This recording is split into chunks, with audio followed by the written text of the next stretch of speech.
voltamos aqui, né, para mais uma aula de história e que vocês possam aproveitar, né, esse vídeo para assistir, rever, tirar as dúvidas de vocês. Na aula passada, nós tratamos aqui da página 132, 130 até a 133, onde a gente começa a falar das primeiras cidades, né? A gente começa a falar do início do comércio e agora nós vamos continuar na página 134, tá bom? Onde ele vai falar para a gente sobre as novas relações e os produtos, né? A gente viu na aula passada que com a plantação, quando o homem ele consegue plantar e ele consegue criar animais, ele consegue perceber que ele não precisa mais se deslocar, não precisa mais ficar, né, em busca desse produto, dessa sobrevivência. Uma hora ele estava aqui, uma hora ele estava em outro lugar, então ele não precisa mais ficar atrás desses produtos, ele pode ele mesmo produzir sozinho, né? Você pega uma semente, você planta a semente do trigo, né? Ou de qualquer outro produto, né? Que era necessário para a sobrevivência, para a alimentação deles. E aí, criar também os animais, ele começa a entender que ele pode fazer os animais procriarem, né? E aumentar a quantidade, assim eles teriam carne e couro e o leite mesmo em sua casa, né? Em suas moradias. Esse povo que começa a entender sobre essa questão de que ele pode fixar num lugar e morar apenas em um lugar, e lembrando que os primeiros lugares que foram escolhidos para moradia eram próximos de rios por causa da utilização da água, né? A água é importante para você plantar, é importante para você sobreviver.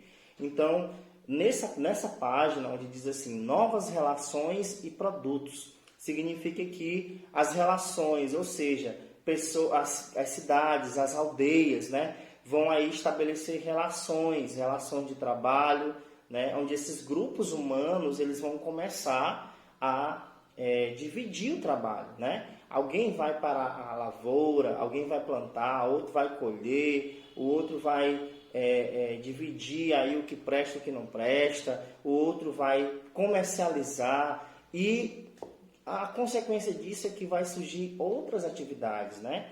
Como a gente está plantando o trigo, então a consequência é que a gente tem aonde guardar o trigo quando a gente colher, né? A gente tem aí, por exemplo, uma criação de cabra, então depois que a gente matar o animal para poder se alimentar ou utilizar o seu couro, a gente tem que ter um lugar para guardar, né? Oficinas vão surgir para trabalhar com o couro do animal, enfim, várias atividades vão surgir por causa disso. Aqui no livro de vocês, nós temos várias atividades que começam a surgir, como por exemplo, né, as ferramentas. Alguns homens vão desenvolver, por exemplo, trabalhar com a cerâmica, né? Ou trabalhar apenas com roupas, com a roupa de couro, né? As vestimentas que eram feitas de pele de animal, né?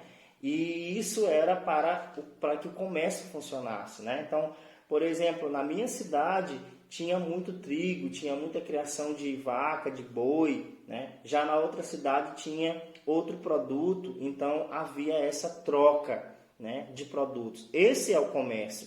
Não existia moeda, não existia ainda o dinheiro, né, que a gente conhece, mas existia a troca de produtos. E aí começa aí uma gigantesca atividade nessas cidades, nessas primeiras aglomerações, nessas aldeias que começaram a se tornar cidade por causa do comércio. Existiam aqueles que... Aí nós vamos falar da divisão do trabalho, né? Existiam aqueles que trabalhavam nas plantações, existiam aqueles que cuidavam dos animais, existiam aqueles que construíam esses objetos e ferramentas, né, como as enxadas, né, aqueles que dominavam o metal, né, pessoas que trabalhavam com as foices, com os machados, com o pilão, né, com o tecido. Então, várias pessoas, várias famílias começaram a desenvolver atividades diferentes. Então, se, por exemplo, eu trabalho com tecido, né, e o meu vizinho trabalha com uma enxada, talvez eu precise da enxada, né, na hora de plantar o algodão, né, na hora de trabalhar com isso. Então, sempre havia uma troca, né? Sempre alguém precisava de um material do outro. Por isso que era necessário que isso ocasionou, né? Impulsionou, na verdade, o surgimento do comércio, tá certo?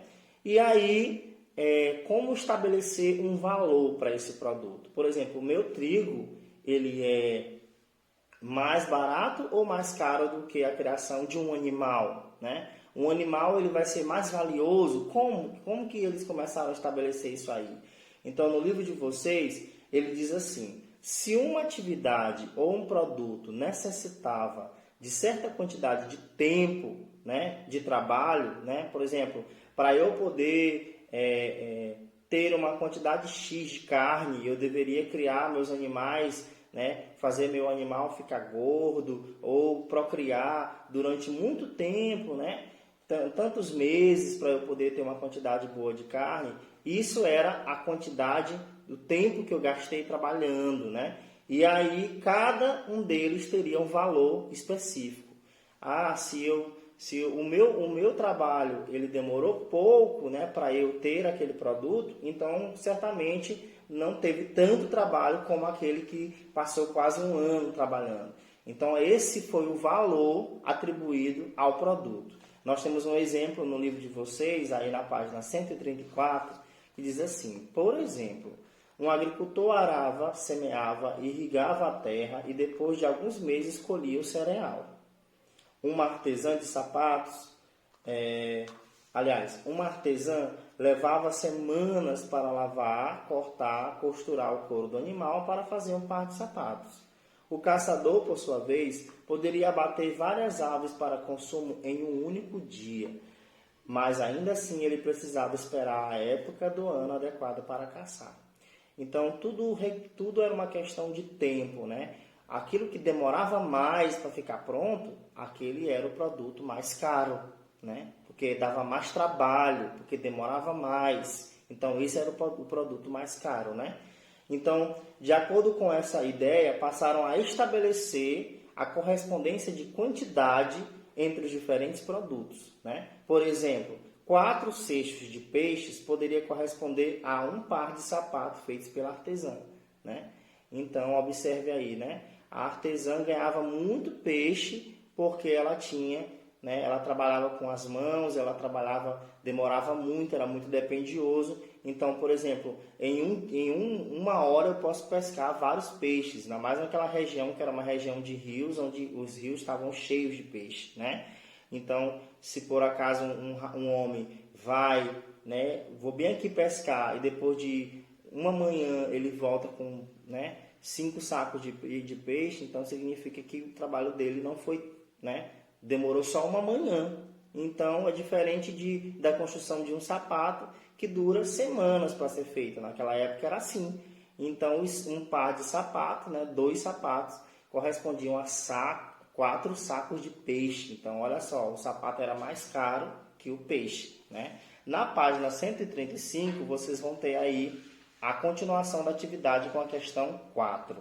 Como os grupos estabeleceram os valores para os produtos que trocavam entre si. Então, eu acabei de falar que o valor era o quê? Era com o tempo do trabalho, né? Então, você vai ver lá no texto bonitinho para construir sua resposta.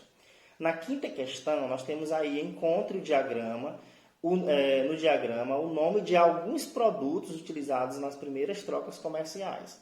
Então, existiam alguns produtos aí, né, que eram utilizados para trocar. Então, vocês vão olhar lá no texto, tem aí um nome aí de 5 produtos, tá bom? Vocês vão encontrar 5 palavrinhas aí. E aí nós temos a atividade no finalzinho da página 135, que diz assim: reúna-se em grupo, né? Não dá para a gente se reunir em grupo, mas observe com alguns colegas e imagine 2 exemplos de trocas com valores equivalentes que poderiam ser feitas dos produtos encontrados no diagrama. Registra a resposta a que chegaram, né? Então, as palavrinhas que você encontrar nessa cruzadinha, aliás, nesse diagrama de letras, vocês vão encontrar 5 palavras e aí vocês vão ver, né? Qual desses produtos tem valor equivalente, né? Se você encontrar o peixe tem o mesmo valor equivalente de o trigo, aí vocês vão ver, né? Qual produto pode ser trocado. Depois a gente vai tentar fazer a correção para ver quem acertou, né? Quais são os produtos equivalentes, tá bom? Bem, hoje, gente, nós vamos ficar por aqui para a gente não se atropelar no assunto. O assunto é bem, né, cheio de detalhes, o assunto é bem extenso, mas a gente vai ficar aqui pensando nisso, né? Como que os primeiros povos lá na antiguidade, eles estabeleciam essa relação de comércio, né? Como que era esse comércio, como que era a troca de produtos.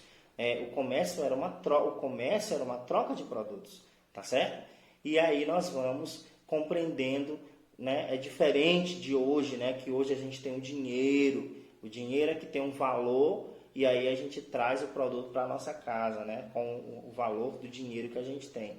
Naquela época não, naquela época era um produto. O produto é que tinha o seu valor de acordo com a quantidade, o tempo trabalhado, certo? Não é fácil a gente entender esse assunto, né? Mas a gente está falando de economia, né? E das relações de trabalho. Mas com o passar dos dias a gente vai entendendo como que era a vida desses povos lá na antiguidade. Tudo era muito difícil, tudo era muito diferente, mas não é difícil da gente entender hoje, tá bom? Para a gente poder compreender quem somos na humanidade, qual é o nosso papel, por que existe tantas coisas assim, né? Relação de comércio, por que existem essas preocupações, né? De plantar, de colher, a época de plantar, a época de colher, né? Quem que administra isso, né? Os impostos, enfim. Tudo isso serve para a gente compreender a burocracia, o trabalho que dá tantas coisas que existem hoje, tá certo? Então, a gente fica por aqui. Eu espero que vocês tenham entendido aí, com certeza com a ajuda do papai, da mamãe, vocês vão fazer essa atividade. Fiquem com Deus e até a próxima aula.